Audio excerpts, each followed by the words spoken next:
The Prince of Wales and Camilla Parker Bowles seen together in public quite clearly, coming down the steps of the Ritz after the party for the 50th birthday party for Camilla's sister. There is a rule in the monarchy that feels simple, but matters more than most people think. Only one person is sovereign at a time. That idea is straight and clear. The crown sits on a single head, and others serve beneath it. That basic fact explains why small changes in who does what quickly become big stories. When the household reshuffles duties, it is never just about diaries and photo opportunities. It is about who represents the institution, how the family manages public trust, and which faces the public will come to rely on. Recently, a wide and quiet reorganization inside the royal household produced an announcement that rattled more than a few people, and according to sources buzzing behind palace walls, it left Queen Camilla deeply unhappy. The move was not one sudden press release so much as a set of carefully made decisions that together felt like a shock to some and like necessary housekeeping to others. At the heart of the change was a far-reaching review of royal patronages and presidencies. After a new reign begins, the household traditionally looks at which charities and institutions can realistically be kept under royal patronage and which might be passed on or allowed to go. This time the exercise was large in scale. The team looked at more than 1,000 links between royals and organizations and slowly worked through who would remain, who would gain new links, and which connections would end. The review was presented as practical and necessary, a way to match the family's official duties to the time and energy available from a smaller number of working royals.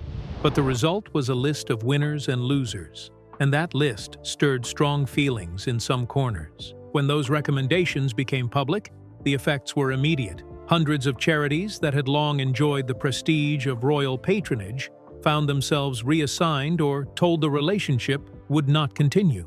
For many of these organizations, losing a royal patron is not merely symbolic. It can mean less publicity, fewer fundraising opportunities, and the need to rethink identity and outreach. For some groups, the news came as relief. They welcomed the chance to find new champions or to work in different ways. But for others, it felt like a loss of tradition and a sudden disruption. Reporting on the reshuffle made clear that this was not a small tidy-up. It was a fundamental remapping of who within the royal family would be the public face for charities and institutions going forward. Part of the same set of decisions touched beloved, long-standing royal roles tied to military units and ceremonial positions. Age and time take their toll. Senior royals who had served for decades began to step back, handing over colonelcies and other long-held duties to younger hands. One visible example saw the Duke of Kent, after many years in service, pass on the colonelcy of the Scots Guards to another working royal. These handovers are practical in one sense. Older members find it harder to sustain public and regimental calendars, but they also have deep symbolic weight. Regiments and organizations feel a link with the person who carried their history for decades, so when a colonelcy changes, it feels like the end of one era and the start of another.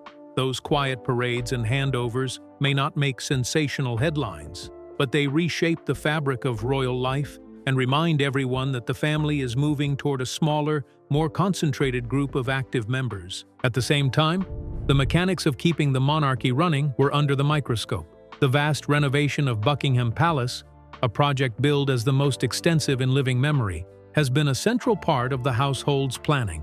The work requires serious money and has already forced the palace to move some state events to other royal sites, while major building work continues. Because large sums from the sovereign grant are being used to pay for the refurbishment, the public conversation quickly turned to questions of cost, timing, and fairness. In a difficult economic period for many, it is easy for critics to portray the spending as out of step with ordinary lives, even as the palace argues the work is urgent and unavoidable to prevent worse, more expensive problems later. The money matters not only for the palace's stone and steel, but for how the public reads the family's priorities, which in turn affects who gets sympathy and support during times of controversy. All of these shifts, the patronage review, the reassignment of military roles, and the expensive palace project, combined to tilt the daily load of public duties. It fell particularly heavily on the new queen. Camilla, who had already built a profile around certain causes when she was Duchess of Cornwall, saw responsibilities widen as the household sought to consolidate and to present a coherent public face for their priorities. For some time, the palace had been moving more work to fewer people. When the king's agenda and health needs add pressure, the queen's diary naturally thickens. That extra strain quickly becomes visible in missed events, in shorter public appearances, and in keen public scrutiny of every small slip. Sources close to palace life say that when duties pile up and health or fatigue begin to show, the reactions are not neutral. Instead, they become part of a narrative about vitality, relevance, and the long-term future of the institution. It is worth remembering that being a working royal is as much about stamina as it is about symbolic presence. The household's decisions forced a rebalancing of who can be expected to do what over the coming years, and that rebalancing has human consequences. Camilla's calendar became fuller, and her public health became a point of attention. Reports of chest infections, bouts of illness, and occasional absences were photographed, debated, and used by critics to question whether she could carry the role in the way people expect from the memory of the previous monarch. Comparisons are hard to avoid. Queen Elizabeth's steadiness over 7 decades set an almost impossible bar. Anyone who follows will be measured against that long record. The result has been a messy mix of sympathy, critique, and political argument about the cost of monarchy and the value of continuity.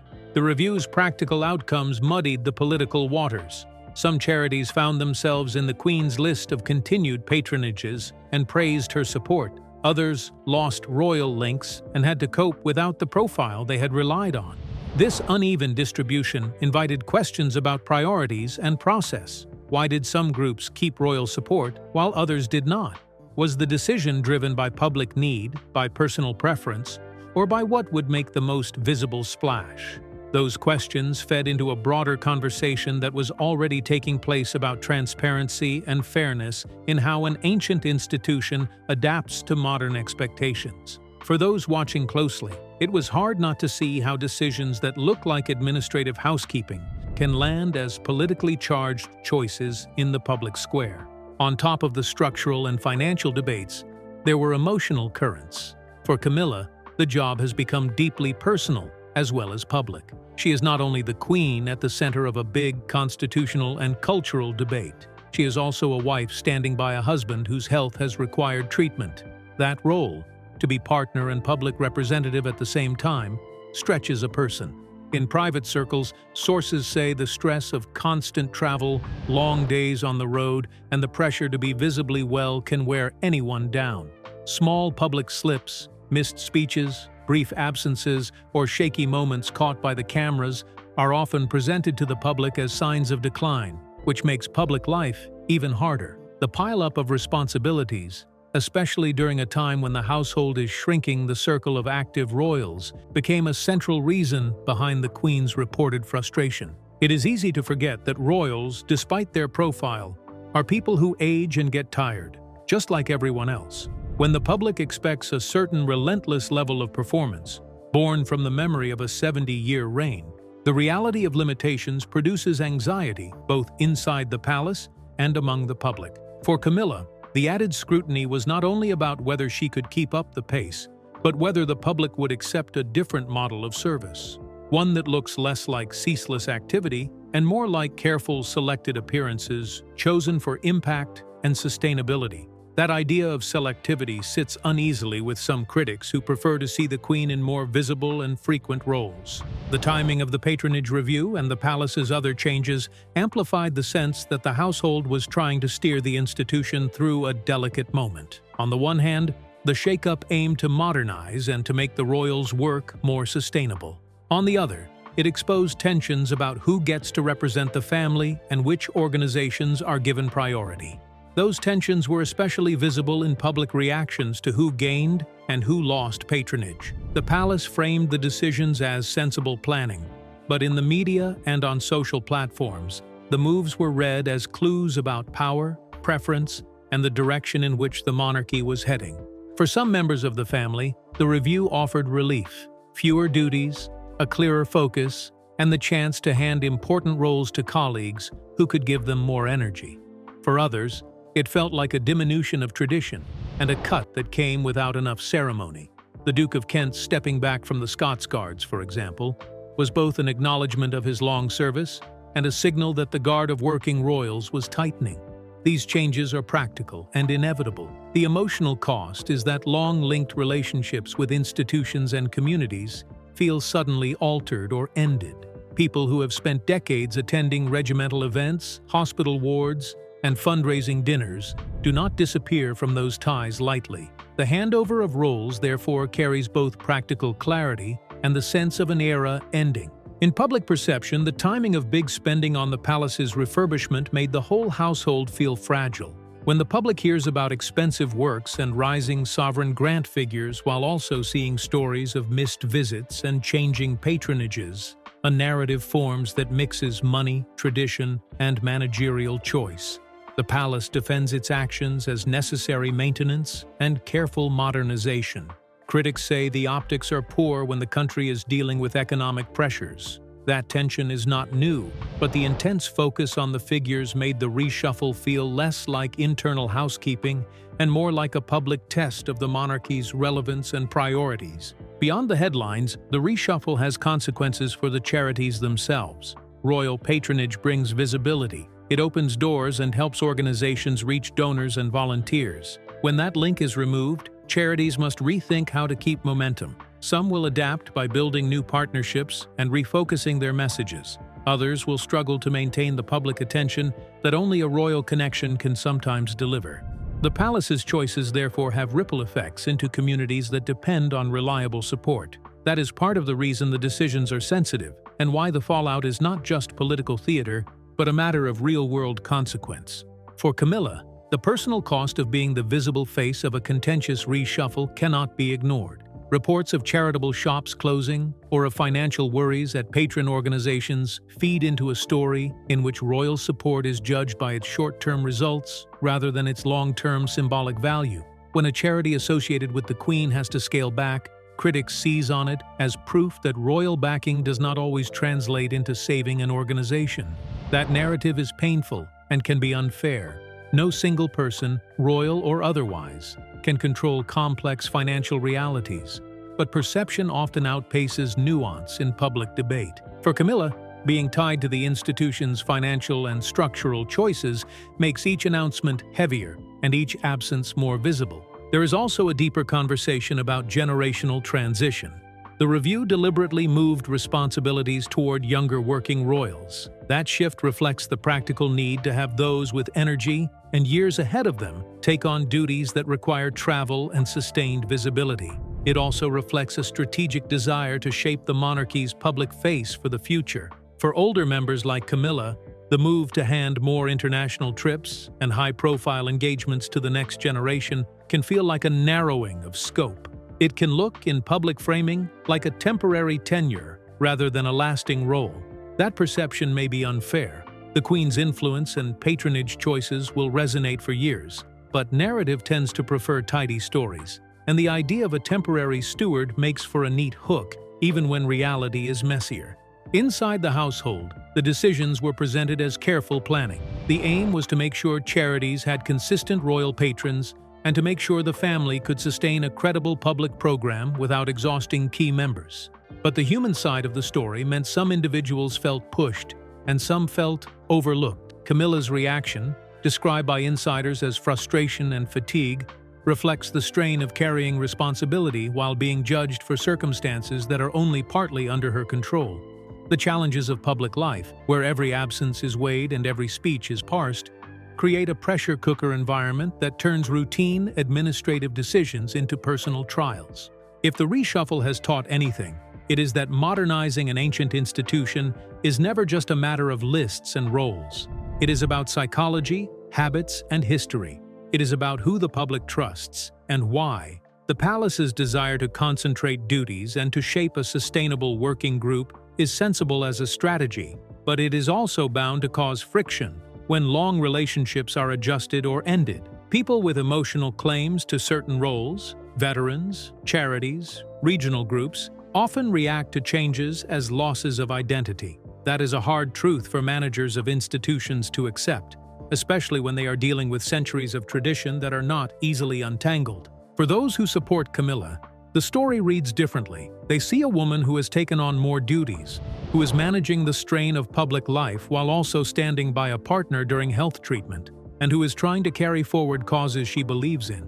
To her supporters, her absences and cautious public schedule are not signs of failure, but of a realistic approach to longevity and impact. They argue the long-term value of a royal patron lies in sustained commitment rather than constant visibility, a steady champion who can use position and access to build relationships over time. That perspective sees the reshuffle not as a demotion, but as a recalibration that allows depth rather than breathless breadth. The critics and supporters each tell a part of the truth. The monarchy must be visible enough to show relevance and connection, but sustainable enough that the people who represent it can keep giving without burning out. The royal household's recent announcements, for all their immediate drama, were essentially an attempt to find that balance. The human consequence of that attempt, Camilla's fatigue, the Duke of Kent's handovers, the charity adjustments, is what made the news feel larger than a simple update to a list of patrons. It was a story about aging, about institutional survival, and about how symbols are managed in a noisy modern media environment. In the days after the reshuffle, people noticed two things. First, attendees at public events commented on a change of tone. Meetings felt quieter, more focused on listening than on spectacle. Second, commentators began asking whether a monarchy able to adapt in small, practical ways could retain the moral authority it needs to remain relevant. If the monarchy's role is to serve as a steady anchor for national life, then how that service is delivered matters. Is it a continuous presence in every town and hospital? Or is it a targeted, high-impact model tailored to a smaller group of working royals who can sustain a long-term commitment? The palace is trying for the latter, and the reaction has exposed how contested that choice is. Looking forward, the household will need to manage not only the practicalities of patronage and building works, but also the narrative that follows each decision. For Camilla, that means being careful about which engagements to take and which to step back from, while also finding ways to show impact that are not based simply on frequency of appearances. For younger royals, it means stepping up to international duties and to roles that require sustained travel and visibility. For charities, it means learning to thrive with or without royal backing by building new public relationships and developing resilient support models. The choices are complex. They are not solved by headlines. They require patient work and clear communication, both inside palace corridors and out in the world where people live their daily lives. The recent announcement that drove Camilla to fury, as some inside sources put it, was not a single moment, but a chain of decisions that together reshaped how the family will operate for years. It was about who the public sees most often, who gets to champion certain causes, how money is spent on the fabric of monarchy, and how older royals pass the baton to those younger. It was about the limits of stamina and about the public's memory of what a monarch should always be. Some saw it as necessary modernization, others saw it as an erosion of tradition. For Camilla, personally, it felt like pressure piling onto a role that is already hard enough when public expectation runs ahead of personal reality. In the end, the episode is a reminder that institutions are made of people. Lists and patronages matter, but so do the feelings, loyalties, and weariness of those who carry them.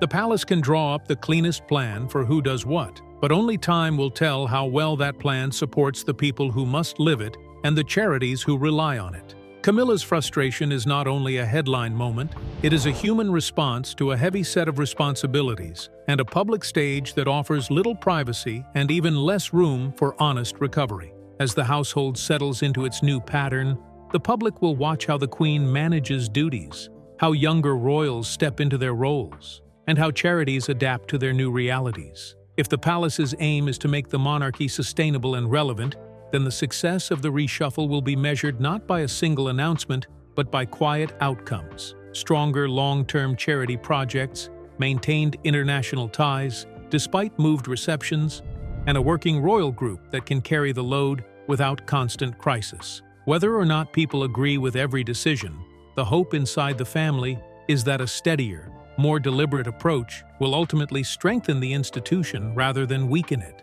For Camilla herself, the challenge is to shape a public life that fits both her energy and the family's needs. That may mean fewer flashy moments, but deeper, more meaningful connections with the causes she champions. It may mean fewer long trips but carefully chosen visits that create lasting change. It may also mean learning how to let go of duties that others can better sustain, while keeping those she is uniquely placed to deliver. If she can balance those demands, her legacy will not be decided in a single furious reaction, but in the steady record of work she leaves behind. The recent reshuffle and the sharp emotions it produced will, in time, be judged by how well the family uses the changes to do more practical good, and how well it protects the people who are asked to carry the crown's work. The decisions that drove Camilla to anger were pragmatic attempts to answer those problems. They landed roughly because they touched reputations, history, and personal capacity all at once. How the household moves forward, by listening to critics, supporting charities, and caring for its people, will determine whether the changes become a sensible modernization or merely another round of headlines. For now, the story remains a vivid example of how, in royal life, even careful planning can feel like a thunderclap when it touches the small human things that people value most.